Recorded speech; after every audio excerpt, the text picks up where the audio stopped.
Hi ma'am, welcome back to my channel. Ngasidi egg biryani hause ado ai sida changadaba machalsing description do ina hapcharamage hairaroige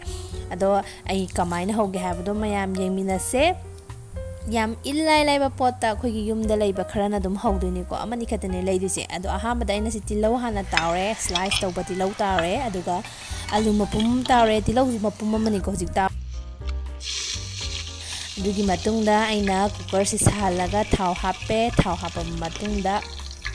jeera hape aduga chop tawraba tillou mapum amaga sum hapchalaga ha okhaire ko seisida mayam star anise dalchini hapkadabani ko adubu aigidi leitabani na hapte habdi magi manam rose to takhaiba ma laeba ko ado aigidi leitabani haptre aduga singhak tang ngorba matungda ginger garlic paste mu hapaga chamasama gi chang hapaga amu ngawreba aduga minute manga tara sumaina ngawraba matungda khamen sinba mapum mama mu hapaga ngahtang amu okhai minarani bako sumaina ngahtang okhairaba matungda khoina hapte sidaista biryani masala meat masala garam masala mirchi powder morok asuba khara aduga yumda sujaba maru marng kharaga mu hapaga mu ngahtang okhairani aduga sisu minute ani hum okhairaba matungda machu je hapaga maije leitharani bako kasandanaba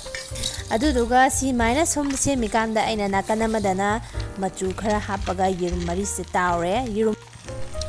sumaina tauraba matungda aigi video se yaramdre ko ngasagi masala ngawbaduda ising kitanga hapaga sumaina bitri sahalaga nanghandoine ba nangakanda allu se hapani aduga khogi yerum se hapani yerum se mot panate ko tillou taw mi bagi kitang kasan badune ko aduga sumaina yang kuina otabida haibidi magi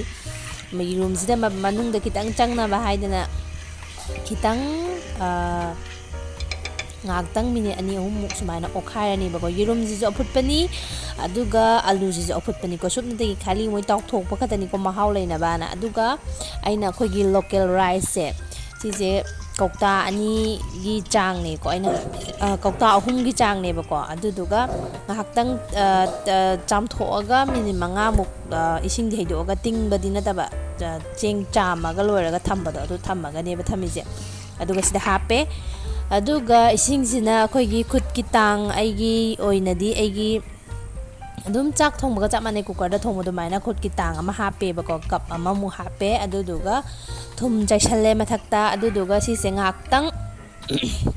khoigi cheng saugalakpa timing du ba makhum khara khummaga sawhalani aduga sawraba matungda khoigi chak thongbaga chamane aduga leitharani aduga ngasagi garnish tawgiba kenodo tillou do Trairaga masala kharchai salaga amuk yai bane bako aduduga sise minute tranga kun leraga kun mu yaire aduduga simaina oire hada minute tranga kun do adum aigidi minute tranga sida adum phajana oirame bako adum hangdoga yengbiba kasu kaide aduga sil oire hair matungna mathak sida gi hapkadabane do aidi gi leitabani na fortune noina haire aduga simaina chaba yare mayam aigi video sibu nongna yengbibo ragadi subscribe tawbiramo like tawbiramo aduga aigi recipe sibu mayam semaga hawi hawte do semaga yengbiyo aduga comment tawbiro video sibu loibo yengbiba gidamakta mayam thagatchari thank you bye bye